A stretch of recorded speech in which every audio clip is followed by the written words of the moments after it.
नमस्कार बंधुरा आज अपनी सुनबेन नारायण गंगोपाध्यायेर लेखा गल्प अंधकारेर आगन्तुक एर अंतिम पर्व। गल्पटी शुने भालो लागले चैनलटिके सबस्क्राइब करबेन एबं एरकम आरो गल्प शुनते पाशे थाका बेल आइकनटिके क्लिक करे राखबेन। ताहले चलुन शुरू करा जाक।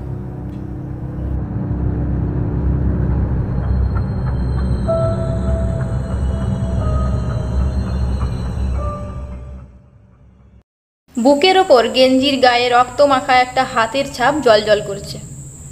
निताई सरकार पाथरेर मूर्तिर मतो बसे रइल खानिकक्षण। भाबबार बा कथा बोलबार शक्ति तार एकेबारे लोप पेये गेছে। माथार भितरे कि एकटा चाकार मतो घुरছে प्रचंड बेगे।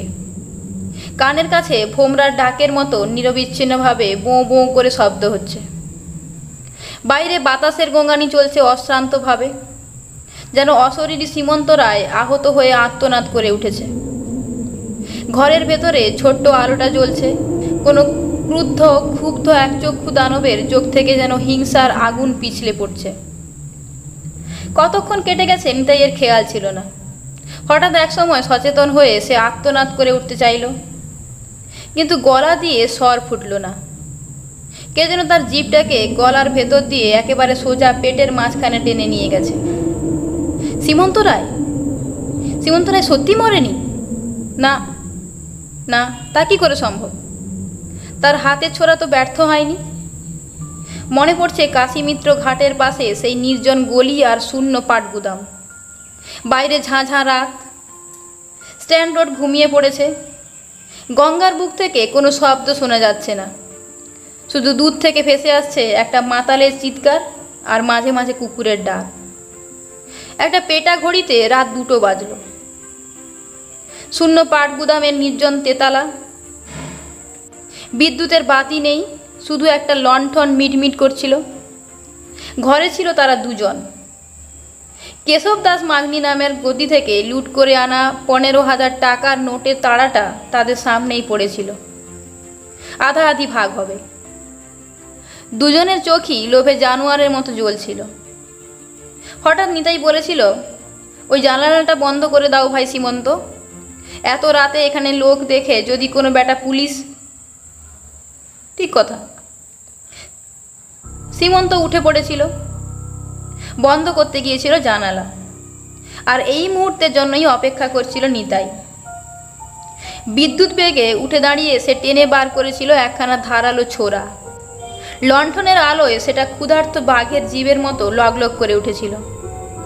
সীমন্ত রায় তখনও পেছনে ফিরে আছে। ঘাসের ভেতরে লুকিয়ে থাকা বিষধর গোখরো সাপের মতো যে বিপদ তার দিকে এগিয়ে আসছে তা কল্পনা করতে পারেন। চোখের পলকে নিতাই হাতখানা ওপরে তুলেছিল। বাঘের জিভটায় লেগেছিল একটা তীব্র ঝলক। তারপরই সেটা সবেগে গিয়ে বিঁধেছিল সীমন্ত রায়ের পিঠ। বিশ্বাসঘাতক কথাটা সম্পূর্ণ বেরোতে পারেনি সীমন্ত রায়ের মুখ দিয়ে। টলতে টলতে সে মাটিতে উবুড় হয়ে পড়ে গিয়েছিল। ফোয়ারার মতো খানিক রক্ত উছলে এসে নিতাইয়ের জামায় পড়েছিল। কিন্তু নিতাই আর এক মুহূর্ত দেরি করেনি। বিদ্যুতের মতো নোটের তাড়াটা পকেটে পুরে নিয়ে এবং ঘরের আলোটা নিভিয়ে দিয়ে বাইরে থেকে দরজায় শিকল বন্ধ করে দিয়েছিল। পথে বেরিয়ে এসে সোজা গঙ্গার ঘাটে গিয়ে গায়ে রক্তাক্ত জামাটা ছুঁড়ে ফেলে দিয়েছিল গঙ্গার খরধারার মধ্যে। তারপর আসে সীমন্ত রায় ফিরে এসেছে। অশরীরী, ভূত, কে জানে। নিতাই কিছুই ভাবতে পারছে না, বুঝতেও পারছে না। 6 মাস আগে এমন একটা ঘটনা ঘটেছিল যার পর থেকে সে বিশ্বাস করতে শুরু করেছে যে মরবার পরই সীমন্ত রায় ফুরিয়ে যায়নি। দেহি হোক আর অশরীরী হোক, সে যে নিতাই সরকারকে খুঁজে বেড়াচ্ছে এর নিঃসন্দেহে সত্য। এবং একদিন সে যে প্রতিশোধ নেবার চেষ্টা করবে তাতেও কোনো সংশয় তার নেই। হ্যাঁ, 1 বছর আগের ঘটনা। পটলডাঙ্গার এক মেস বাড়িতে সে তখন আস্তানা নিয়েছিল। হঠাৎ নিশিরাতে ঘুম ভেঙে খোলা জানলায় তার চোখ পড়েছিল। রাস্তা থেকে অল্প অল্প গ্যাসের আলো আসছিল। সেই আলোয় দেখেছিল ছায়ামূর্তির মতো একজন মানুষ ওখানে দাঁড়িয়ে। আর এক লহমায় সে মানুষটাকে চিনতে পেরেছিল। আবছা আলোতে তার ভুল হয়নি এক বিন্দু। সে আর কেউ নয়, সীমন্ত রায়। নিজের চোখ দুটোকে ভালো করে বিশ্বাস করবার আগেই মূর্তিটা মিলিয়ে গিয়েছিল হাওয়ায়। মিলিয়ে গিয়েছিল ব্ল্যাক আউটের কলকাতার রহস্যময় অন্ধকারে। সেই থেকে একটা আশ্চর্য ভয় সঞ্চারিত হয়ে গেছে নিতাইয়ের চেতনায়। ভূতের ভয়, অশরীরীর ভয়। তারপরই নিতাই সরকার কলকাতা ছেড়ে চলে এসেছিল। রাত্রির অন্ধকার এলেই তার শরীর ছমছম করে উঠত, থমথম করে উঠত মন। মাঝে মাঝে আশঙ্কা হতো গভীর রাতে তার ঘরের চারপাশে যেন শিকারী বেড়ালের মতো পা ফেলে সীমন্ত রায় চলে বেড়াচ্ছে। তার সর্বাঙ্গ বেয়ে রক্ত গড়িয়ে পড়ছে, তার চোখে দপদপ করে জ্বলছে প্রতিহিংসার আগুন। অবশেষে বিভীষিকা কিনা সত্যি সত্যি এসে দেখা দিল। বাইরে বাতাস গোঙাচ্ছে, অন্ধকার আমবাগান যেন আছাড়ি পিছাড়ি করছে একটা প্রবল আক্রোশে। হঠাৎ ধড়াস করে একটা শব্দ হয়ে পেছনের জানলাটা খুলে গেল। ঘরের মধ্যে ঢুকলো একটা মাতাল বাতাস, আর সমস্ত ঘরটার মধ্যে ধুলোর ঘূর্ণির একটা পাক দিয়ে সেই বাতাস দপ করে আলোটাকে নিভিয়ে দিলে। মনে হলো খোলা জানলার পথে সীমন্ত রায় আবার এসে ঘরে ঢুকেছে। এতক্ষণে এইবার ঘর ফাটানো আর্ত একটা চিৎকার বেরোলো নিতাইয়ের গলা দিয়ে। মুহূর্তে সমস্ত বাড়ি জেগে উঠল, হইচই করে লোক ছুটে এলো। পরের দিনটা তার কিভাবে যে কাটলো সে কথা ভগবানই বলতে পারেন। গত রাত্রিতে কি ঘটল? এমন দুঃস্বপ্ন যে কখনো সম্ভব হতে পারে এ কথা কি সে কোনোদিনও কল্পনা করতে পেরেছিল নাকি? কিন্তু তবুও তো এ সম্ভব হলো। স্বপ্ন মনে করে একে উড়িয়ে দেওয়া চলবে না। বুকের ওপরে হাতের লাল ছাপখানাই তার প্রমাণ। কি করবে সে? কি উপায় তার? পালিয়ে যাবে? কিন্তু পালিয়েই বা লাভ কি? যার দেহ আছে তাকে ফাঁকি দেওয়া চলে, কিন্তু অশরীরীর দৃষ্টিকে অতিক্রম করবার কোনো উপায় নেই। যেখানেই যাও ঠিক তোমাকে খুঁজে বার করবে, প্রতিশোধ নেবে। আকাশে বাতাসে প্রেতাত্মার আগুন ভরা রাশি রাশি চোখ ভেসে বেড়াচ্ছে। অন্ধকারের আড়ালে আড়ালে ঘুরছে তার হিংস্র থাবা, তার রক্তাক্ত নখর। সমস্ত দিন সে অসুস্থের মতো ঘরের মধ্যে পড়ে রইল। কানের কাছে ক্রমাগত বাজছে রাত্রির সেই ভবিষ্যৎবাণী। 3 দিন মাত্র সময়। তার একটা দিন তো কেটে গেল, তারপর আর একটা দিন কাটবে, তারপর আরও একটা দিন।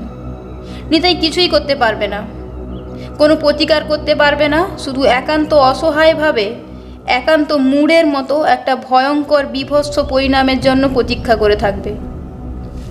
উফ, অসহ্য! নিতাই যেন পাগল হয়ে যাবে। মাথার ভেতরে তার আগুনের একটা কুণ্ড যেন খাঁ খাঁ করে জ্বলছে। অন্যায় করেছিল সে, এই তার শাস্তি। অন্যায় কখনো ঢাকা থাকবে না, পাপ কখনো চাপা থাকবে না। অনেক টাকার মালিক হয়েছে সে, বড়লোক হয়েছে, কিন্তু শান্তি কই, সুখ কোথায়? শুধু এক সীমন্ত রায়কেই তো আর ছোড়া মারেনি। যুদ্ধের সুযোগ নিয়ে মানুষের মুখের গাছ কেড়ে নিয়ে সে ধান চালের ব্ল্যাক মার্কেট করেছে। শুধু এক সীমন্ত রায়ই নয়, দুর্ভিক্ষে যারা অনাহারে মরেছে তারা সবাই এই সুযোগে তার উপরে প্রতিশোধ নিতে আসবে। মর্মান্তিক যন্ত্রণায় আরও একটা দিন কেটে গেল। এইবারে ট্রেনের একখানা টিকিট কিনে সে দিল্লি, আগ্রা কোথাও চম্পট দেবে কিনা ভাবছে। এমন সময় দারোগা সাহেব এসে উপস্থিত। এত বন্ধুত্ব, এত খাতির, তবু নিতাইয়ের বুকটা হঠাৎ ধড়ফড় করে উঠল। আচমকা মনে হলো যেন সে যে সীমন্ত রায়কে খুন করেছে এই খবরটা জানাজানি হয়ে গেছে গোটা পৃথিবী সব জায়গায়। আর সেই অপরাধে দারোগা সাহেব তাকে গ্রেপ্তার করতে এসেছেন। নিতাই চমকে উঠে দাঁড়ালো। হাত থেকে হুঁকোটা ঠকাস করে পড়ে গেল মাটিতে। দারোগা হো হো করে হেসে উঠলেন। তোমার কি হলো সরকার? এমন আঁতকে উঠলে কেন? নিজেকে সামলে নিয়ে নিতাই বলল, না কিছু হয়নি তো। তবে এমন ভয় পেলে কেন? না না, ভয় পাইনি। কিন্তু এই সাত সকালে অমন ধরা চুড়ো পরে কোথায় চললেন দারোগা সাহেব? শোনেননি কিছু? মানিকপুর স্টেশনে কাল রাতে ভয়ঙ্কর কাণ্ড হয়ে গেছে যে। নিতাইয়ের মাথার মধ্যে রক্ত চলকে গেল। কি হয়েছে মানিকপুরে? খুন। পয়েন্টসম্যানকে খুন করে দুজন ভদ্র ডাকাত স্টেশনের মেল ব্যাগ লুট করতে চেয়েছিল। স্টেশন মাস্টার গণেশবাবুকেও তারা খুন করতে যাচ্ছিল। এমন সময় বাইরে থেকে কে পিস্তলের গুলি ছুঁড়ে একজন ডাকাতকে আহত করে। ডাকাত দুটো পালিয়েছে, কিন্তু আশ্চর্য যে গুলি ছুঁড়ে ডাকাত তাড়ালো তার কোনো সন্ধান পাওয়া যাচ্ছে না। কি ভয়ানক! হ্যাঁ, ভয়ানক ব্যাপার বই কি। শুনে তো আমারই হাত পা পেটের ভিতর সেধিয়ে যাচ্ছে। আছি বাবা ধ্যাড়ে গোবিন্দপুরে, এক জঙ্গলের ভেতর পড়ে, এখানেও ওসব বোমা পিস্তলের কারবার কেন? সিধে দাঙ্গা হাঙ্গামা করুক, লাঠি পেটা করে দু একটার মাথা ভাঙুক, গ্রামকে গ্রাম ধরে চালান করে দিই সদরে। কিন্তু এসব কী রে বাপু? পিস্তল, ভদ্র ডাকাত। নিতাইয়ের সমস্ত মুখটা ছাইয়ের মতো বিবর্ণ হয়ে গেল। এই ঘটনাটা যেন বিচ্ছিন্ন একটা আকস্মিক ব্যাপার নয়। আচমকা তার মনে হলো যেন এর সঙ্গে কোনো একটা অলক্ষ্য সূত্রে তার ভাগ্যটাও জড়িয়ে আছে। দারোগা বললেন, আর সেই তো বলছি, এর ভেতরে মস্ত একটা রহস্য আছে, বিস্তর ঘোর প্যাঁচ আছে। এ নিয়ে ধস্তাধস্তি করা আমাদের মতো পুঁটি মাছ দারোগার কম্য নয়। সিজেল চোর দু চারটাকে ধরতে পারি, দাগিকে এনে ঠ্যাঙ্গানি লাগাতে পারি, অর্থাৎ সেরফ খাই দাই আর কাঁসি বাজাই। জয় ঢাক বাজাতে হলে কেমন করে ঠেলা সামলাই? নিতাই হঠাৎ চুপ করে রইল। একটা বিড়ি ধরিয়ে দারোগা বললেন, যাচ্ছি তো এনকোয়ারিতে, ওখান থেকে সোজা সদরে চিঠি লিখো, দু চারটে ডিটেকটিভ ফিপ পাঠিয়ে দাও। এসব ভদ্র ডাকাতের ব্যাপারে ইয়াসির মিয়া নেই। শেষকালে রাত বেরোতে দু চারটে পিস্তলের গুলি মেরে দিলে কোন আফজুদ্দিন চাচা আমাকে বাঁচাতে আসবে? ঘোড়া ছুটিয়ে দারোগা চলে গেলেন। যাবার আগে বলে গেলেন, তুমিও সাবধানে থেকো সরকার, লক্ষণ আমার ভালো ঠেকছে না। হ্যাঁ হ্যাঁ, আমি আমি কেন? দারোগা ঘোড়া থামালেন। ভয়ানক একটা গুরুগম্ভীর চেহারা করে তাকালেন নিতাইয়ের দিকে। বিশ্বাস কি? তুমি তো অনেক টাকা করেছো, বাজারে জোর গুজব। ভদ্র ডাকাতেরা এবার তোমার ঘরে যদি হানা দেবার চেষ্টা করে, তাতে অন্যায়টা কোথায়? নিতাইয়ের পিলে চাকরিতে ভূমিকম্প জাগিয়ে হিতৈষী ইয়াসিন দারোগা প্রস্থান করলেন। নিতাই সরকার উঠে দাঁড়ালো। কি করবে কিছুই বুঝতে পারছে না। হাতে আর একটি মাত্র দিন সময়। অশরীরী সীমন্ত রায়ের আগুন ভরা চোখ থেকে কোনোখানে সে নিস্তার পাবে না। বুকের গেঞ্জিতে রক্তরাঙা হাতের ছাপ তার ভয়ঙ্কর পরোয়ানা জানিয়ে গেছে। রাধে কৃষ্ণ। নিতাই চমকে উঠল। সামনে একজন বুড়ো বৈরাগী এসে দাঁড়িয়েছে, একটা গোপী যন্ত্র বাজাচ্ছে টুং টুং করে। বলছে, হরে কৃষ্ণ, দুটি ভিক্ষা পাই। নিতাইয়ের সমস্ত রাগ নিরীহ বৈরাগীটার উপরে গিয়ে ফেটে পড়ল। জানোয়ারের মতো দাঁত খিচিয়ে বললে, হ্যাঁ রে কৃষ্ণা, ভিক্ষা করতে এসেছে, যাও ভাগো এখান থেকে। বসটম না আর কিছু, যত শালা জোচ্চোর। তোমার এত টাকা গরিব বসটমকে তাড়িয়ে দিচ্ছ বাবা? আমার এত টাকা? কে তোমাকে খবরটা দিলে? হ্যাঁ, ইয়ার কি পেয়েছো? মামার বাড়ি আবদার না, যাও নিকলো ইয়া সে। রাগের চোটে নিতাইয়ের মুখ দিয়ে হিন্দি বেরোতে লাগলো। নেই জায়গা তো এক ঘুষি দেখে মুন্ডু উড়ায় দেগা। পাকা দাড়ির আড়ালে বুড়ো বৈরাগীর চোখ একবার ধক করে জ্বলে উঠেই নিভে গেল। বৈরাগী বললে, আচ্ছা বাবা, চলে যাচ্ছি। বুড়ো মানুষকে ঘুষি মেরে তোমাকে আর বীরত্ব দেখাতে হবে না।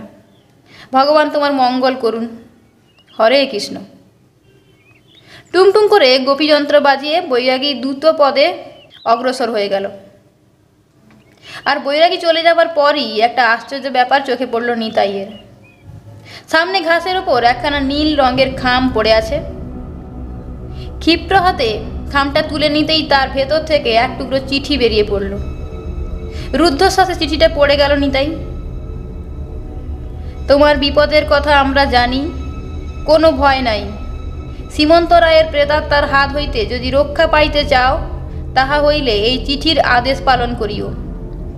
আজ সন্ধ্যার পরে নীলকুঠির জঙ্গলে আসিও একা।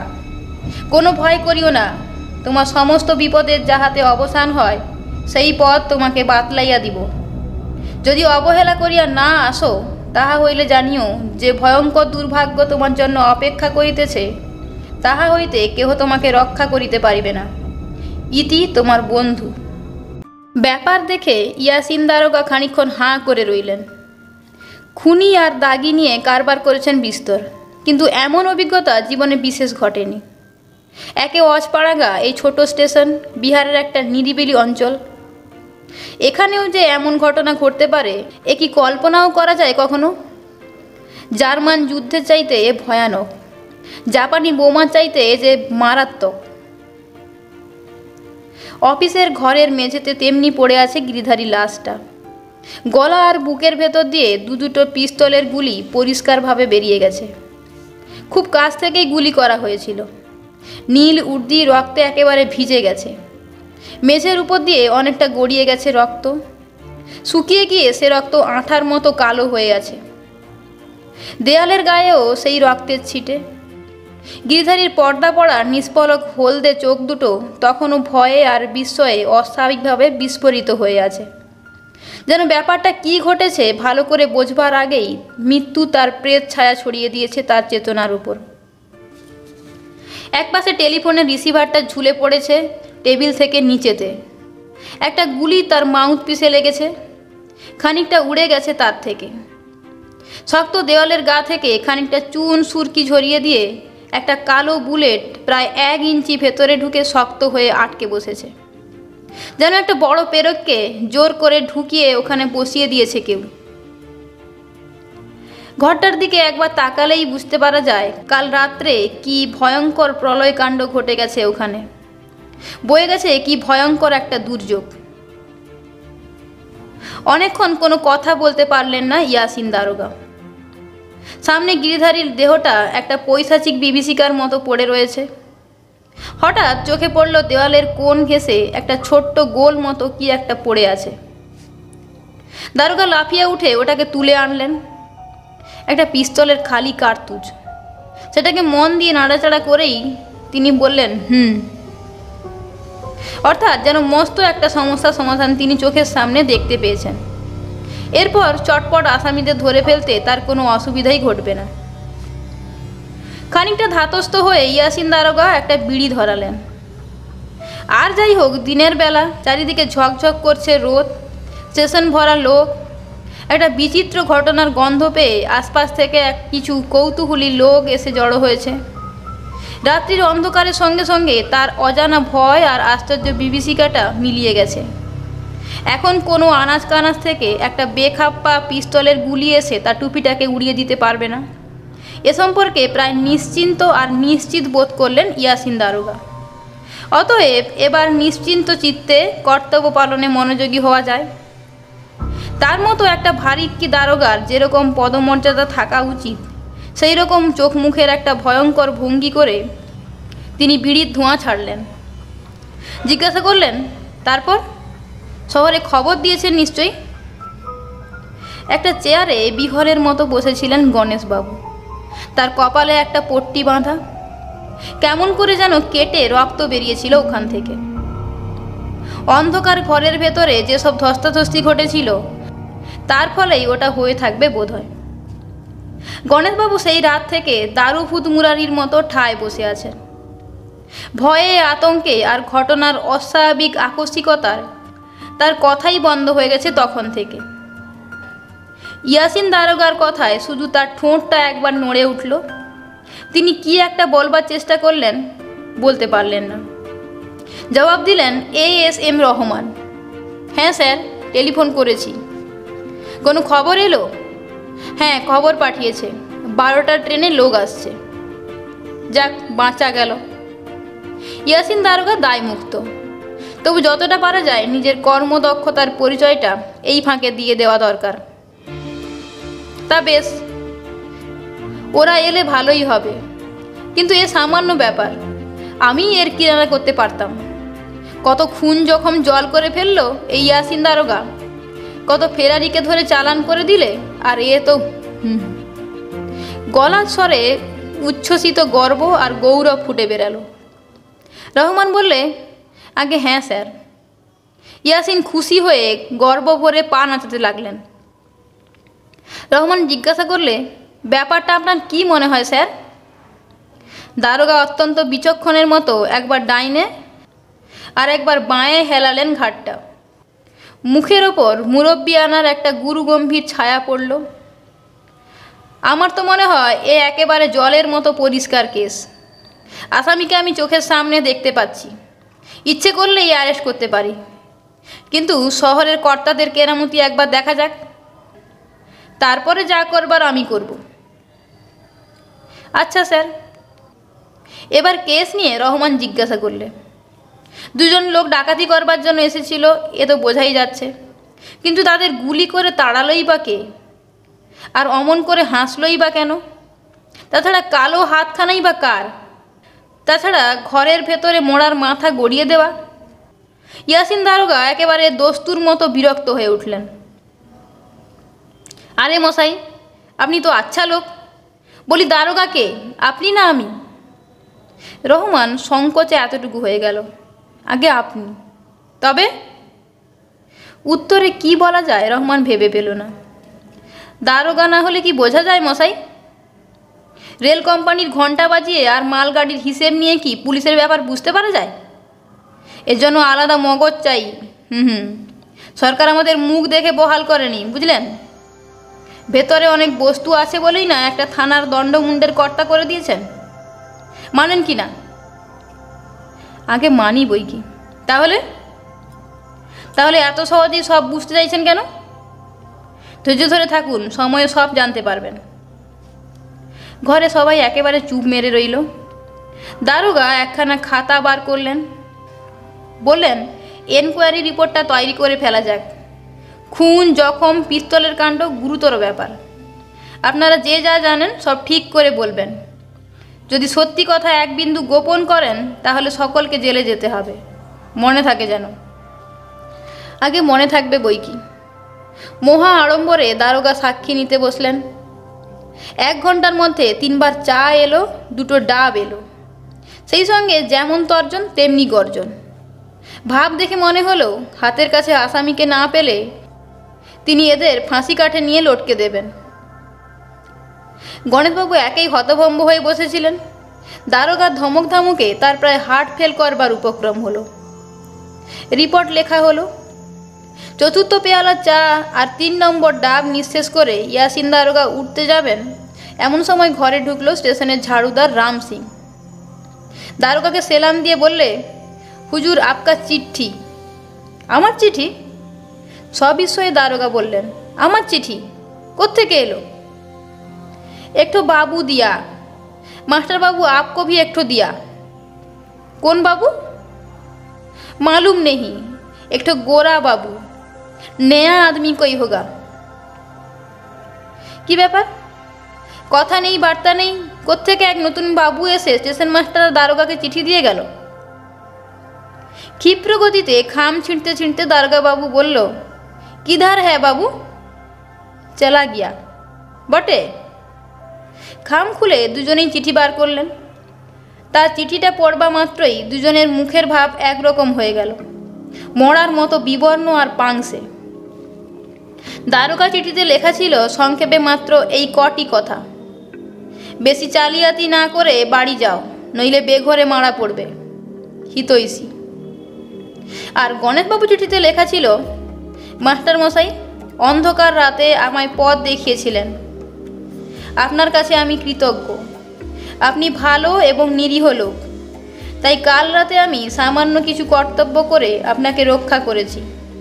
আজ এই পর্যন্ত। কালো হাত। নীলকুঠির জঙ্গল আগে জঙ্গল ছিল না। পাশ দিয়ে যে মরা নদীটা বালির মধ্যে লুকিয়ে গিয়েছে, ওর অবস্থা ছিল এরকম। দূরের মহানন্দা তখন কানায় কানায় খোলা জল নিয়ে ঘূর্ণি ঘুরিয়ে ঘুরিয়ে বয়ে যেত, আর তারই জলে সাড়া ফেলত নীলকুঠির ব্যারাকের মতো সমকোণ ধরনের গড়া মস্ত বাড়িটা। আশেপাশের 10খানা গ্রামে সাহেবরা জোর করে নীলের চাষ করাতো। বুকের রক্ত আর চোখের জলে মাটি ভিজিয়ে চাষারা ফলাতো সেই সর্বনাশা ফসল। পেটের ভাত জুটতো না, জুটতো সাহেবের লাথি আর চাবুক। যারা অস্বীকার করত, সাহেবরা তাদের ধরে নিয়ে গিয়ে গুম করে ফেলত। পৃথিবীতে কেউ আর কোনোদিনও তাদের দেখতে পেত না। তাদের ঘর বাড়ি জ্বালিয়ে দেওয়া হতো। আত্মীয় স্বজনরা ত্রাহি ত্রাহি করে যেদিকে পারে পালিয়ে যেত। তারপর এলো প্রজা বিদ্রোহ। অত্যাচারে জর্জরিত মানুষগুলো মাথা তুলে দাঁড়ালো। জবনিকা পড়ল নীলকরেদের ভয়াবহ অত্যাচারের ওপর। নীলকুঠি খালি হয়ে গেল। নীলকুঠি খালি হলো বটে, কিন্তু তবু মানুষ সহজে সেদিকে আসতে পারত না। সকলের মনের ভেতর জায়গা করে নিয়েছিল একটা বিচিত্র ভয়, একটা আশ্চর্য আতঙ্ক। দুপুরের বাতাসে ওই বাড়িটার দিক থেকে যেন এক কাদের দীর্ঘশ্বাস হু হু করে ভেসে আসতো। মনে হতো রাতের অন্ধকারে কারা যেন ওখানে গুমড়ে গুমড়ে কাঁদছে। লোকে ভয়ে ওদিকটায় হাঁটাই ছেড়ে দিল। চলতে লাগলো সময়ের স্রোত, নিমগ্ন হয়ে রইল। মাঝে মাঝে জ্যোৎস্না রাতে নাকি দেখা যায় কারা যেন ঘোড়া ছুটিয়ে ওই জঙ্গলের মধ্যে অদৃশ্য হয়ে যাচ্ছে। তারা মানুষ নয়, মানুষের ছায়া মূর্তি। কত লোক যে ওখানে ভয় পেয়েছে তার আর সীমা সংখ্যা নেই। মাঝরাত্রিতে ওই জঙ্গলে যেতে হবে নিতাই সরকারকে, তাও আবার একা। এমন কথা কি স্বপ্নেও ভাবতে পারে নাকি কেউ? সারাটা দিন নিতাই ঘরের মধ্যে আফিংখোরের মতো বসে বসে ঝিমোতে লাগলো। কি যে হবে বুঝতে পারছে না। ওদিকে শরীরই হোক আর অশরীরই হোক, রাতে সীমন্ত রায় সেই বিভীষিকা তাকে মাত্র 3 দিনের সময় দিয়ে গেছে। আজকে শেষ রাত্রি। কালকে যে তার অদৃষ্টে কি ঘটবে এক ভগবানই বলতে পারেন সে কথা। কিন্তু এই বন্ধুটিকে সীমন্ত রায়ের কথাই বা জানলো কি করে? মানিকপুর স্টেশনে যে ঘটনাগুলো ঘটে গেল তারই বা অর্থ কি? সব কিছু একসঙ্গে মিলিয়ে সে দিশাহারা হয়ে গিয়েছিল। পালিয়ে যাবে এখান থেকে, কিন্তু কোথায়? যে অশরীরী তার হাত থেকে কোথাও কি নিস্তার আছে? তার চাইতে বন্ধুর উপদেশটাই কানে তোলা যাক, দেখা যাক যদি কিছু হয়। রাত 11টা। শুক্লা তৃতীয়া চাঁদ বনের আড়ালে অস্ত গেছে। চারিদিক থমথমে অন্ধকার। আকাশে যে নক্ষত্রগুলো জ্বলছিল তারা যেন কি একটা ভয়ে আড়ষ্ট আর পাণ্ডুর হয়ে গেছে। দূরের মাঠে আলেয়ার আগুন থেকে থেকে স্কন্ধ কাটা রাক্ষুসে হাসির মতো দপদপ করে উঠছে। আর কোত্থেকে যেন কুঁকিয়ে কুঁকিয়ে কাঁদছে একটা কুকুর। অমন করে কুকুর কাঁদলে নাকি গৃহস্থের অমঙ্গল হয়। নানান দুশ্চিন্তায় নিতাই এতক্ষণে যেন বেপরোয়া হয়ে গেছে। কাজেই যা হয় একটা হেস্তনেস্ত করে নিতে হবে। এমনিও ভুগছে, অমনিও ভুগছে, কাজেই যা হয় একটা হেস্তনেস্ত করে নিতেই হবে। কাপুরুষ সে নয়, কোনো কিছুকেই সে ভয় করে না। খুন খারাপিতে সে ভয় পায় না। তা যদি পেত তাহলে সীমন্ত রায়ের পিঠে অমন করে ছোরা বিঁধিয়ে সে টাকাগুলো নিয়ে সরে পড়তো না। ভয় তার মানুষকে নয়, অপদেবতাকে। সীমন্ত রায়কে নয়, তার প্রেতাত্মাকে। মানুষের সঙ্গে এক হাত মহড়া সে নিতেই পারে, কিন্তু ভূতের সঙ্গে লড়াই করবে কেমন করে? কিন্তু এখন মনে হচ্ছে সীমন্ত রায় মরেনি। যদি না মরে থাকে তাহলে তাকে ভয় কিসের? তার সঙ্গে যদি চালাকি করতে আসে তাহলে সেও দেখে নেবে, সহজে ছাড়বে না। হিংস্র উত্তেজনায় নিতাইয়ের দাঁত কড়মড় করে বেজে উঠল। কাঠের একটা পুরনো বাক্সের ভেতর থেকে নিতাই একটা রিভলভার বের করে আনলো। দোনালা বন্দুকের কাজ নয়, রিভলভারের লাইসেন্স তার নেই। এটা বেআইনি অস্ত্র। দরকার হতে পারে বলে এটাকে সে কাছে রেখেছে। রিভলভারের 5টা ঘরে সে কার্তুজ ভরে নিল, সঙ্গে নিল আরও কিছু বাড়তি কার্তুজ, আর 3 সেল একটা টর্চ। তারপর ঘাড়ে মাথায় একটা কালো রুমাল জড়িয়ে সে বাড়ি থেকে বেরিয়ে পড়ল। বুকটা টিপ টিপ করছিল, কিন্তু নিতাই নিজেকে সংযত করল। না, ভয় পেলে তার চলবে না। ঘাবড়ে গেলে সব মাটি হয়ে যাবে। হয় সীমন্ত রায়ের আজ একদিন, অথবা তার শেষ। এসপার কিংবা ওসপার, কিন্তু ওই বন্ধুটিকে সবই রহস্যময়। তবু দেখা যাক। হাতের মধ্যে রিভলভারটা শক্ত করে বাগিয়ে ধরে সে এগোতে লাগলো। অন্ধকার নির্জন গ্রামের পথ, চারিদিক থমথম করছে। পাতাটি কোথাও নড়ছে না, শুধু আকাশের তারাগুলো যেন হিংস্রভাবে জ্বলছে। আর দূরে দূরে জ্বলছে আলেয়া। একটা কুকুর তাকে দেখে খেঁকিয়ে উঠল। নিতাই ভ্রুক্ষেপ না করে এগিয়ে চলল, কিন্তু সে যা টের পায়নি, অন্ধকারের ভেতরে একটা ছায়া মূর্তি নিঃশব্দে তাকে অনুসরণ করে আসছে। সে থামলে থামছে, এগোলে এগাচ্ছে। সেই মূর্তির মুখ মানুষের নয়, নরকঙ্কালের। তার অস্থিময় মুখের কোটরের ভেতর দুটো চোখ আগুনের হলকার মতো ঝিলিক দিচ্ছে। তার হাত মানুষের হাত নয়, সে হাত গরিলার হাতের মতো বড়। 1 ইঞ্চি পরিমাণ ধারালো বড় বড় নখ, আর কুচকুচে কালো সেই হাতখানা টকটকে রক্তে রাঙানো। নীলকুঠির জঙ্গল। নীলকুঠির ভুতুরে বাড়িটা ভেঙে চুরে শেষ হয়ে গেছে। বেশিরভাগ ঘরের দেওয়াল আছে, ছাদ নেই। দরজা জানলাগুলো ভেঙে কবে যে ধুলায় মিশে গেছে তা কেউ বলতে পারে না। বাড়িটার এখানে ওখানে সর্বত্র শিকড় জেগেছে, মাথা তুলেছে ছোট বড় অস্বস্ত গাছের সারি। কালো অন্ধকারে ঢাকা সেই সব অস্বস্তের থেকে মাঝে মাঝে একটা কাল পেঁচা ভুতুড়ে গলায় ডেকে উঠছে। এই বাড়ির একটা ভাঙা ঘরের ভেতরে একটা মোমবাতির আলো মিটমিট করে জ্বলছে। দেওয়ালে ঠেস দিয়ে দাঁড়িয়ে আছে বিরিঞ্চি। তার হাতে একখানা ধারালো ছোড়ার 18 ইঞ্চি ফলা মোমবাতির আলোয় রাক্ষসের জীবের মতো লগলগ করছে। মেঝেতে শুয়ে আছে অনাদি। তার একটা পায়ে ময়লা ন্যাকড়ার ব্যান্ডেজ বাঁধা, তা থেকে চুইয়ে চুইয়ে তখন রক্ত পড়ছে। দুটো হাত শক্ত করে বাঁধা। অনাদির চোখ দুটো ভয়ে যেন কোটর থেকে ছিটকে বেরিয়ে আসছে। কাতর অসহায় কণ্ঠে অনাদি বললে, আমাকে মেরো না। বিরিঞ্চি হেসে উঠল, জোরে নয়, চাপা নিষ্ঠুর তার হাসি।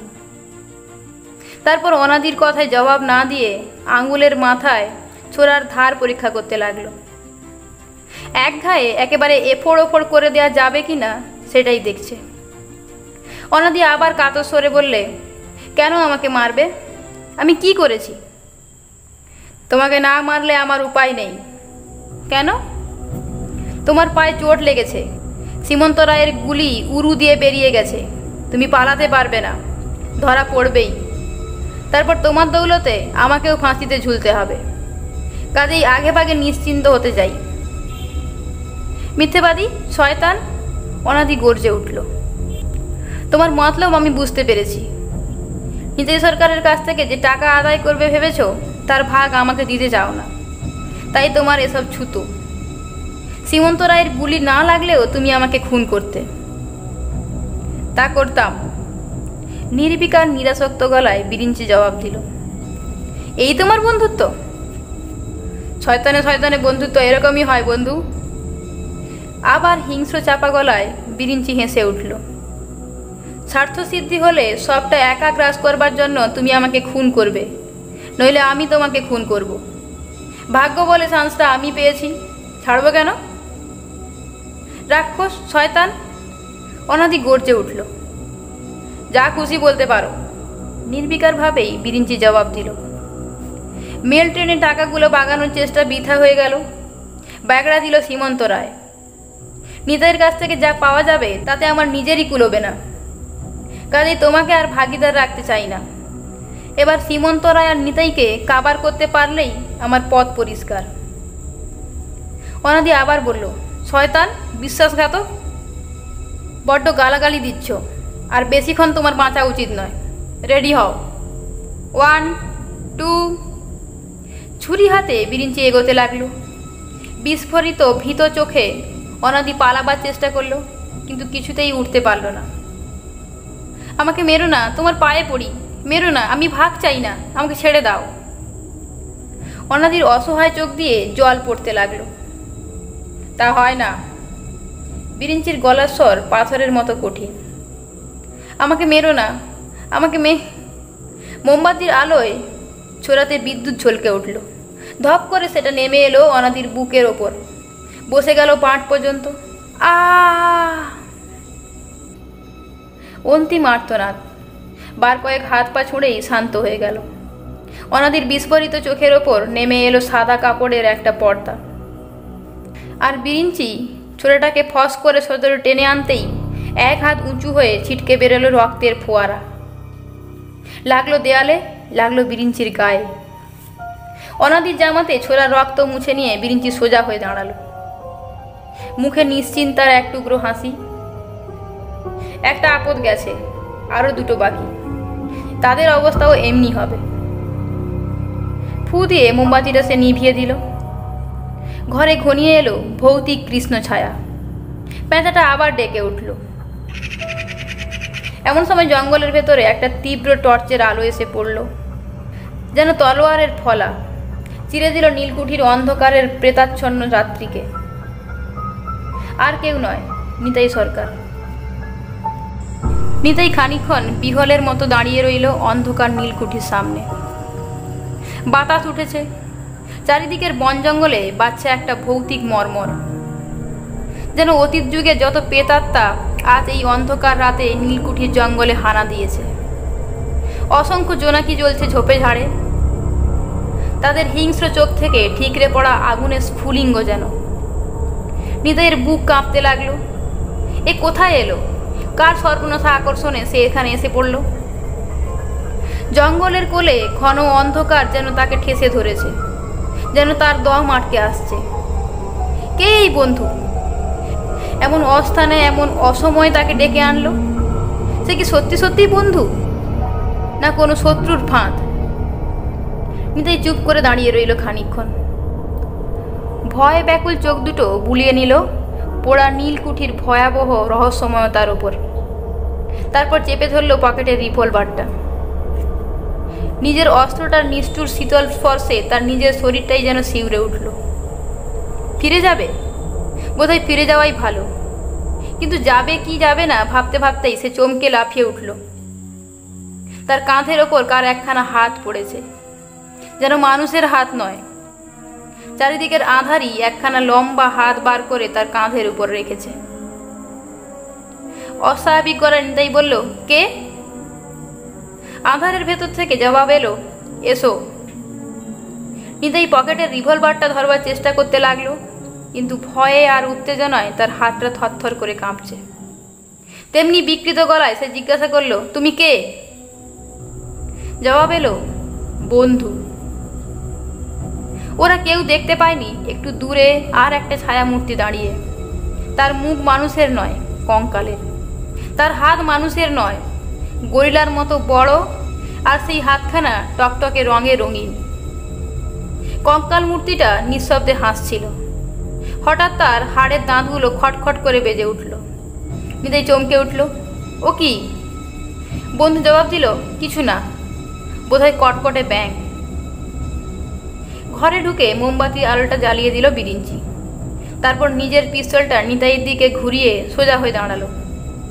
নিঃশব্দে একটা ভয়ঙ্কর হাসি হেসে বলল, চিনতে পেরেছ?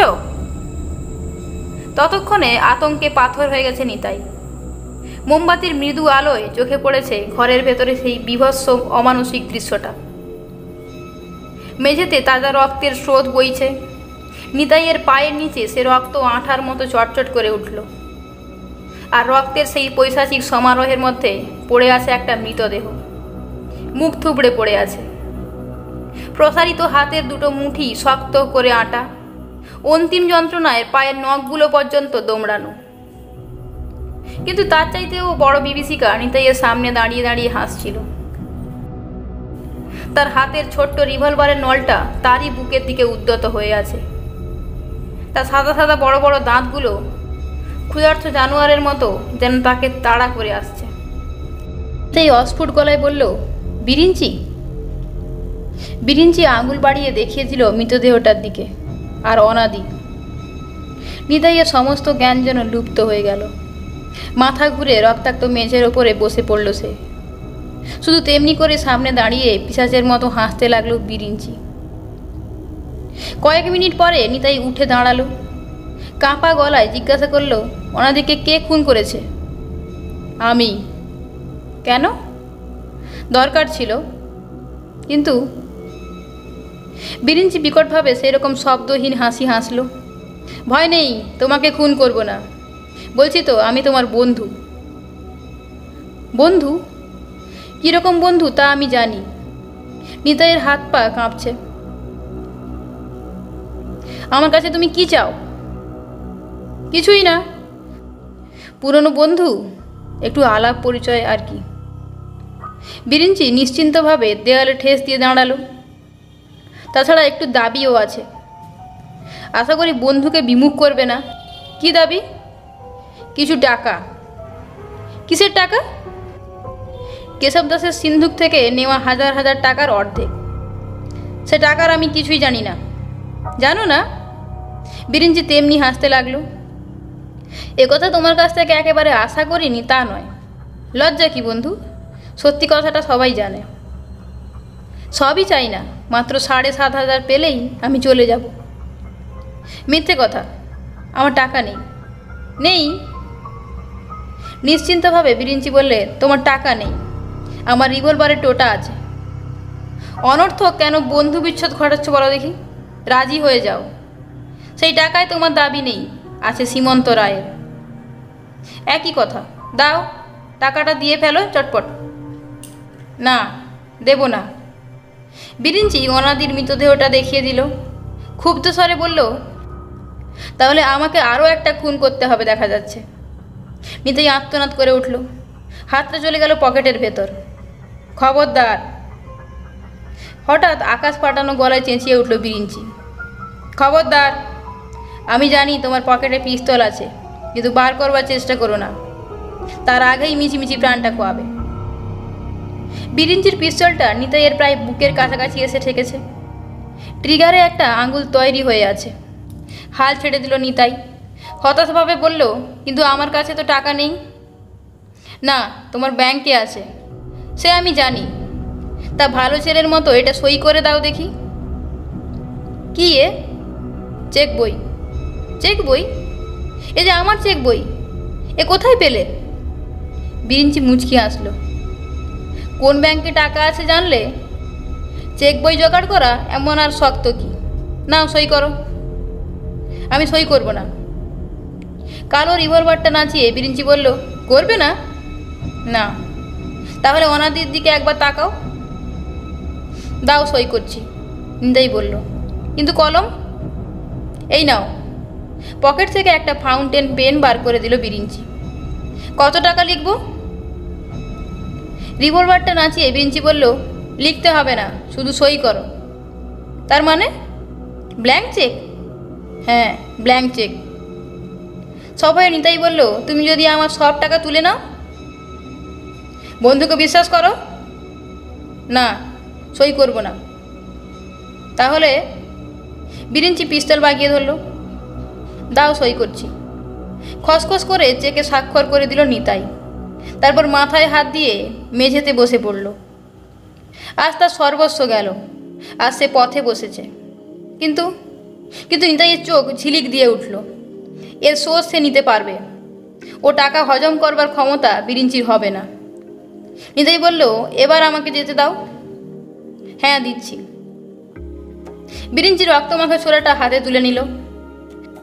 মোমবাতির আলোয় ঝিকিয়ে উঠল রাক্ষসের জীব। ছোরাটা শক্ত করে মুঠোর মধ্যে আঁকড়ে ধরে বিরিঞ্চি এগোতে লাগলো নিতাইয়ের দিকে। নিতাই সব হয়ে চেঁচিয়ে উঠল, এ কি? এবার বিরিঞ্চি শব্দ করে হাসল, টেনে টেনে হাসল। নিতাই সরকার, ভেবেছো তুমি সবচেয়ে চালাক, তাই না? আজ চেকে সই করে দিয়েছ, কালই কলকাতায় ব্যাংকে গিয়ে তুমি টেলিগ্রাফ করে দেবে। তারপর চেক ভাঙাতে গেলেই আমার হাতে দড়ি পড়বে। না, অত বোকা আমি নই। পাংশু পাণ্ডুর মুখে নিতাই বলল, তুমি কি করতে চাও? শত্রুর শেষ রাখবো না। তীরের মতো বেগে নিতাই দাঁড়িয়ে উঠল। টেনে বার করে আনলো রিভলভারটা, কিন্তু তার আগেই বিরিঞ্চি ছোরা তার বুকে এসে বিঁধেছে। নিঃশব্দে একটা ভারী বস্তার মতো অনাদির রক্তাক্ত দেহের ওপর গড়িয়ে পড়ল নিতাই। একটা আর্তনাদ করবারও সময় পেল না। বিরিঞ্চি গর্জে উঠল, কেল্লা ফতে। আর সেই মুহূর্তেই কঠিন ভয়াবহ গলায় কে বললে, একটু দাঁড়াও বিরিঞ্চি, সবটা এখনো শেষ হয়নি। সাপের ছোবল খাওয়ার মতো লাফ দিয়ে উঠল বিরিঞ্চি। সীমন্ত রায়ই বটে, কোনো সন্দেহ নেই, সীমন্ত রায়েরই কণ্ঠ। তীর বেগে বিরিঞ্চি রক্তমাখা ছোরাখানা তুলে ধরল, কিন্তু কোথাও কেউ নেই। চারিদিকের অন্ধকার সীমাহীন সমুদ্রের মতো, তার ভেতরে কিছুই চোখে পড়ল না। অন্ধকারের মধ্যে আবার সেই ভয়ঙ্কর স্বর উঠল, রিভলভারটা হাত থেকে ফেলে দাও বিরিঞ্চি। সীমন্ত রায়! বিকট গলায় বিরিঞ্চি চেঁচিয়ে উঠল। তারপর শব্দ লক্ষ্য করে ছোরা তুলে ঝাঁপ দিতেই দুম করে এলো একটা গুলির আওয়াজ। অসহ্য যন্ত্রণায় কোঁকিয়ে উঠল বিরিঞ্চি। আহত হাত থেকে শব্দ করে ছোরাখানা ঝনঝন করে মেঝের উপর খসে পড়ল। বাঁ হাতে বিরিঞ্চি রক্ত ঝরা ডান হাতখানা চেপে ধরল। তারপর আতঙ্কে বিহ্বল চোখ মেলে চেয়ে রইল রহস্যময় অন্ধকারের ভেতর। সামনেই কোথাও তার অদৃশ্য শত্রু মৃত্যুর পরোয়ানা নিয়ে দাঁড়িয়ে আছে, লক্ষ্য করছে তার প্রত্যেকটি চাল চলন, তার প্রত্যেকটি কাজ। এই অলক্ষ্য আততায়ীর কাছে অসহায়ভাবে আত্মসমর্পণ করা ছাড়া তার কোনো উপায় নেই। সহসা সীমন্ত রায় আবার বলল, চুপ করে দাঁড়িয়ে থাকো বিরিঞ্চি, যা বলি তা মন দিয়ে শোনো। অনেক অপরাধ তুমি করেছো, তার জন্য আজ তোমায় দণ্ড নিতে হবে, কিন্তু বিনা বিচারে শাস্তি তোমায় দেব না। তোমার কি জবাবদিহি করার আছে আগে তাই শুনে নিতে চাই।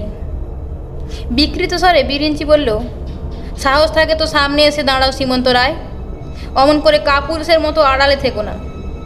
কাপুরুষ? হা হা করে একটা বীভৎস হাসির আওয়াজ পুরো বাড়িটায় থমথমে ভৌতিক রাত্রিকে কাঁপিয়ে তুলল। একথা অন্তত তোমার মুখে মানায় না বিরিঞ্চি। হাটলোর পাটগুদামে পেছন থেকে আমার পিঠে ছোরা মারবার সময় এ বীরত্ব তো তোমার ছিল না। বিরিঞ্চি বলল, থামো থামো, শুধু একটা কথা জবাব দাও, তুমি কি মানুষ অথবা প্রেত? মৃত্যুর ওপার থেকেই তুমি প্রতিশোধ নিতে এসেছ?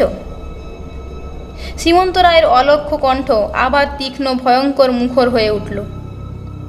বলল, সে প্রশ্ন অবান্তর, কিন্তু ডান হাতটা খুইয়েছ বিরিঞ্চি, আবার বাঁ হাতটা খোয়াতে চাও? হ্যাঁ, তোমায় স্পষ্ট আমি দেখতে পাচ্ছি। পকেটে হাত দেবার চেষ্টা করো না, ওখানে তোমার পিস্তল আছে তা আমি জানি। এও জানি যে বাঁ হাতে তুমি সব্যসাচীর মতো গুলি চালাতে পারো। সব হয়ে বাঁ হাতটা পকেট থেকে টেনে বার করে আনলো বিরিঞ্চি। কাঁপা কাঁপা গলায় বলল, তুমি কি বলতে চাও? সেটা বলতেই তো চেষ্টা করছি, কিন্তু তার আগে তোমাকে একটু ধৈর্য ধরতে হবে। অস্থির হয়ে উঠলে নিজের ক্ষতি নিজেই আরও বেশি করবে। আশা করি সেটা বুঝতে পারছো। কি করতে হবে? হতাশ স্বরে বিরিঞ্চি জানতে চাইল। বসো এই মেঝের ওপর। বিরিঞ্চি বসল। টের পেল তলায় একটা ঠান্ডা আঠার স্রোত। মুহূর্তে বিরিঞ্চি সারা শরীর কুঁকড়ে উঠল। নিতাই অথবা অনাদির রক্ত, অথবা দুজনেরই। কিন্তু একদিন নড়ে বসতে তার সাহস হলো না। অদৃশ্য স্বর বলল, মনে আছে বিরিঞ্চি, একদিন এই সীমন্ত রায় আদর্শ ভালো ছেলে ছিল, বন্ধু হয়ে তার কাছে তুমি এগিয়ে এলে, তারপর? বিরিঞ্চি বলল, ওসব কথা কেন? বাধা দিও না, মনে রেখো আজ তোমার বিচার। গোড়া থেকে সব কথাই তোমায় শুনতে হবে। বিরিঞ্চি দীর্ঘশ্বাস ফেলল, বলল, বলে যাও। আমার টাকা ছিল, আমি ছিলাম সরল, ছিলাম নির্বোধ। নির্বুদ্ধিতার সুযোগ নিয়ে তুমি আমাকে নিয়ে ভিড়িয়ে দিলে রেসের মাঠে। যত বাজি হারতে লাগলাম, টাকাগুলো যত পাখনা মেলে উড়ে যেতে লাগলো, যত আমি পালাতে চেষ্টা করলাম, ততই আমায় তুমি আঁকড়ে ধরলে। দুঃখ ভোলাবার জন্য ধরালে মদ, সর্বনাশের রাস্তা সহজ করে দিলে। বিরিঞ্চি আবার উসকুস করে উঠল, দাঁড়াও বিরিঞ্চি, দাঁড়াও। সীমন্ত রায়ের তিক্ত গলা শুনতে পাওয়া গেল। সেদিন ভিক্ষুক করে যদি তুমি আমায় ছেড়ে দিতে, তাহলে আমি তোমায় ক্ষমা করতাম, কিন্তু সেখানেই তুমি থামলে না। যখন তুমি আমাকে নিঃশেষ করে দিলে, তখন নিয়ে এলে লোভ, আর সেই লোভের ফাঁদেই আমি অসহায়ের মতো পা দিলাম। বিরিঞ্চি জবাব দিল না। মদের নেশায় তখন আমার কাণ্ড জ্ঞান ছিল না। সেই সুযোগে একটা জালিয়াতি ব্যাপারে তুমি আমায় জড়িয়ে দিলে। তখন আমার ঘোর ভাঙল। দেখলাম এখন আমায় যে করে হোক তোমার হাত থেকে পালাতেই হবে, কিন্তু সে পথ তুমি আমার রাখোনি। আমার মৃত্যুদণ্ড তোমার মুঠোর মধ্যে। যেসব কাগজপত্র তোমার কাছে ছিল, তা দিয়ে অনায়াসে তুমি আমাকে 7 বছরের জেল খাটাতে পারতে। নিরুপায় হয়ে তোমার দয়াতেই নিজেকে আমি সঁপে দিলাম। কাতর গলায় বিরিঞ্চি বলল, ভুলে যাও সীমন্ত, ভুলে যাও। ওসব পুরনো কথা কেন টেনে তুলছ? বলছি তো, আজ তোমার বিচার। সব শুনতে হবে বিরিঞ্চি। সংক্ষেপেই বলবো, কিন্তু একটা শব্দও বাদ দেওয়া চলবে না। পৃথিবীতে অনেক শয়তান জন্মেছে, কিন্তু তাদের মধ্যে কিছু না কিছু মনুষ্যত্ব ছিল, কিন্তু ওসবের বিন্দু মাত্র তোমার ছিল না বিরিঞ্চি। এদিক থেকে তুমি নিরঙ্কুশ, তোমার তুলনা হয় না। সীমন্ত, আজ তোমার গলা কাঁপছে কেন বিরিঞ্চি? কোনো অন্যায়, কোনো পাপেই তো কখনো তুমি একটুও টলনি। আজ এই দুর্বলতা কেন তোমার? এখন যা বলছি নিঃশব্দে শুনে যাও। বিরিঞ্চি নিরুত্তর হয়ে রইল। আহত ডান হাতের তালুতে তীব্র যন্ত্রণা। বুড়ো আঙুলের তলাকার হাড়টা গুঁড়ো হয়ে গেছে, এখনো রক্ত গড়িয়ে পড়ছে। সেটাকে প্রাণপণে টিপে ধরে বিরিঞ্চি বসে রইল। তারপর অদৃশ্য সীমন্ত বলে চলল, তারপর থেকে আত্মরক্ষার কোনো উপায় আমার রইল না। নিরাপদে পেছনে বসে থেকে আমায় পাপের পথে ঠেলে দিতে লাগলে। চুরি, জুয়াচুরি, জালিয়াতি, ডাকাতি কিছুই বাদ গেল না। আর এমনই কায়দায় তুমি কাজগুলো করতে যে ধরা পড়লে আমি জেলে যাব, তোমার গায়ে কুটোটির আঁচড়ও লাগবে না। খুব বুদ্ধিমানের মতো ব্যবস্থা, সন্দেহ কি? নির্বাক মুখে আমি তোমার প্রত্যেকটা আদেশ পালন করতে লাগলাম। জানতাম একবার যদি তোমার হুকুম অমান্য করি, তুমি আমায় 7 বছরের মতো জেলখানায় ঘানি ঘুরাতে পাঠিয়ে দেবে। থামো সীমন্ত। বিরিঞ্চি আর্ত হয়ে উঠল। আর কেন ওসব? যেতে দাও ওসব কথা, যা হওয়ার হয়ে গেছে। এবার এসো নিতাইয়ের টাকাটা আমরা ভাগাভাগি করে নিই, রফা হয়ে যাক সব কিছু। ঘুষ? সীমন্তের হাসি শোনা গেল। লোভ দেখাচ্ছ আমাকে?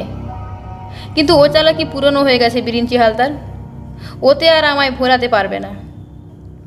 তোমার কথার দাম কতখানি একটু আগেই অনাদি তার পরিচয় পেয়ে গেছে। আমাকে অত বোকা তুমি ভেবো না।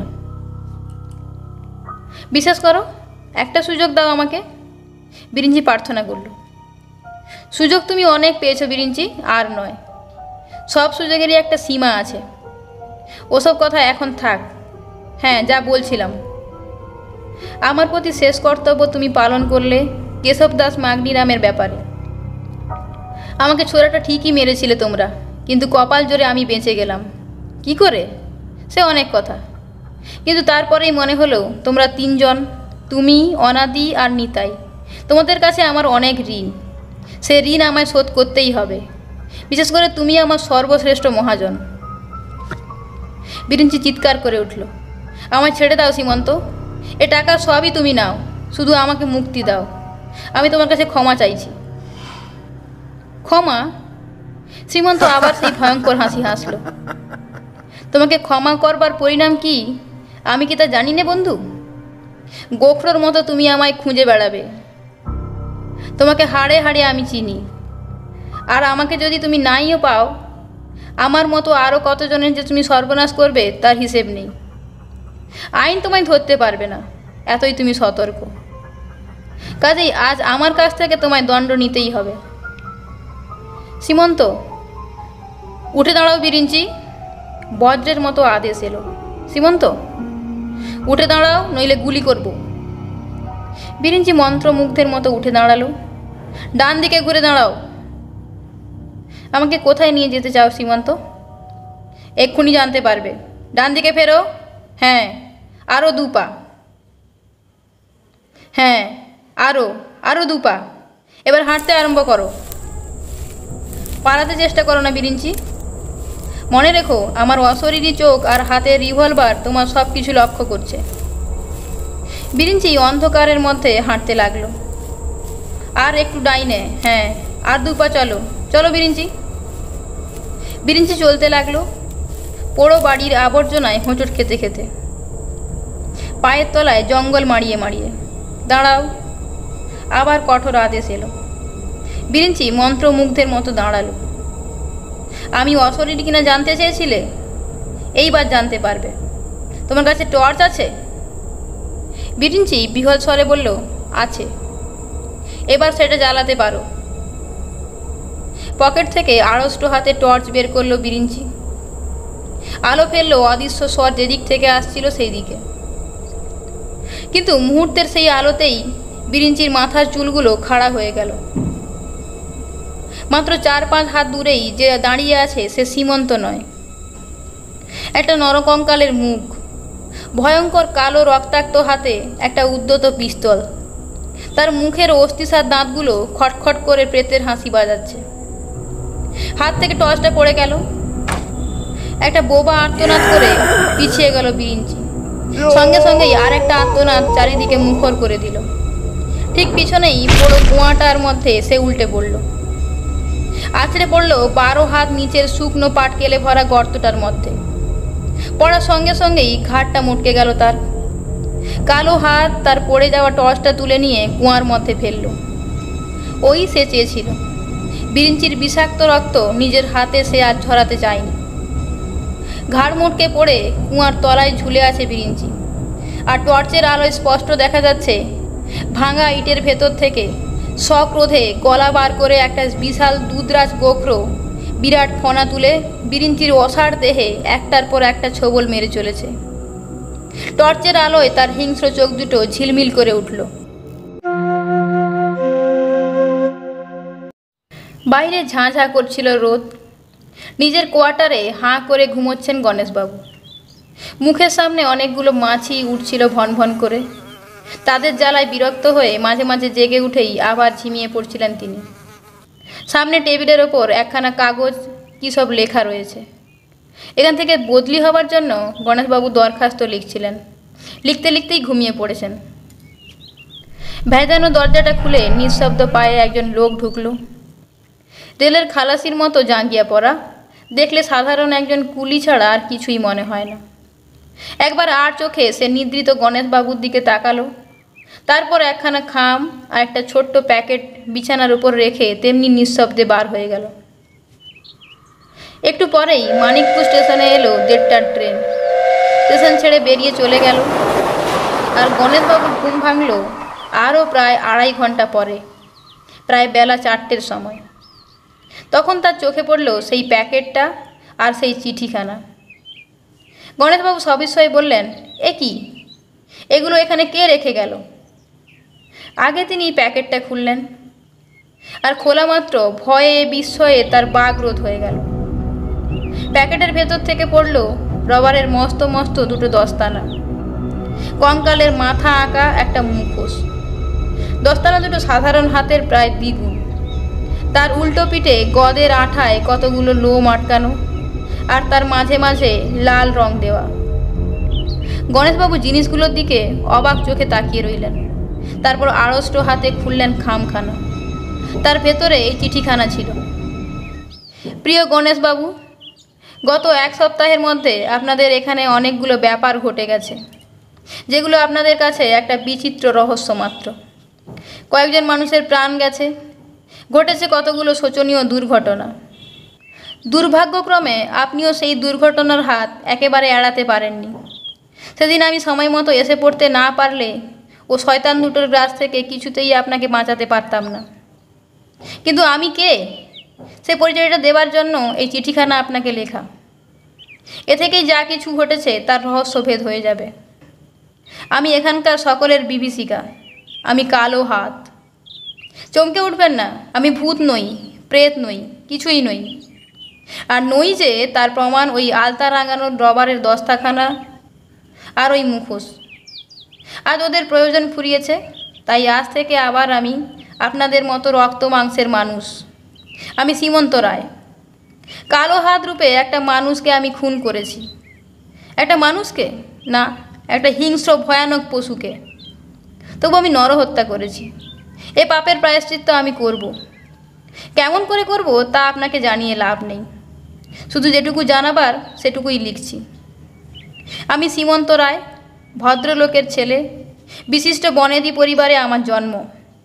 লেখাপড়াও যথেষ্ট শিখেছিলাম, কিন্তু ভদ্রলোকের মতো জীবনযাপন আমি করতে পারিনি। কুসঙ্গে পড়ে অধঃপাতে গেলাম। সুনাম গেল, সব গেল, অথচ টাকার অভাব। দুশ্চরিত্র লোকের কোথাও জায়গা জোটে না, আমারও জুটল না। দেনার জ্বালায় মাথার চুল অবধি বিকিয়ে যাচ্ছে, অথচ কোনো উপায় নেই। আমি যেন উন্মাদ হয়ে উঠলাম। এই পতনের মূলে ছিল বিরিঞ্চি আর নিতাই সরকার, শয়তান বিশ্বাসঘাতক। এরা দুজনেই আমাকে পাপের পথ দেখিয়ে দিলে। অধোগতি যেটুকু বাকি ছিল তাও পূর্ণ হয়ে গেল। চুরি, বাটপাড়ি, বদমাইশি সব শুরু করলাম। শেষে কেশব দাস ম্যাগনিরামের সিন্ধুক ভেঙে 25,000 টাকা লুট করলাম। সেই টাকার বখরা নিয়ে গণ্ডগোল দেখা দিল। বিরিঞ্চি আর নিতাই যে শয়তান তা আমি জানতাম, কিন্তু কত বড় শয়তান তা আমার জানা ছিল না। বাইরে থেকে আরও একটা বদমাইশকে সে জুটিয়ে আনলো, সে অনাদি। এই অনাদি ও বিরিঞ্চিকে আপনি চেনেন। সেই দুজন পুলিশ অফিসার সেজে আপনার স্টেশনে এসে জাঁকিয়ে বসেছিল, তারপর আপনাকে খুন করে মেল লুট করবার চেষ্টা করেছিল। কিন্তু সে পরের কথা, আগের ঘটনাই বলা যাক। ওই তিনটে কাপুরুষ মিলে একটা পোড়ো বাড়িতে পেছন থেকে আমাকে ছোরা মারল, তারপর দরজায় শিকল টেনে দিয়ে পালিয়ে গেল। ওরা নিশ্চিত ভেবেছিল আমি মরে গেছি। আমার আঘাত সাংঘাতিক হয়েছিল, মরে যাওয়াই ছিল স্বাভাবিক, তবু আমি বাঁচলাম। ভাগ্যক্রমে একটু পরেই ওই বাড়িতে আমার এক বন্ধু এসে পড়ে। বহু সেবা যত্ন করে সে আমাকে বাঁচিয়ে তোলে। আমি বেঁচে উঠলাম, কিন্তু প্রতিশোধের কথা ভুলতে পারলাম না। খুঁজতে লাগলাম রাক্ষস তিনটেকে।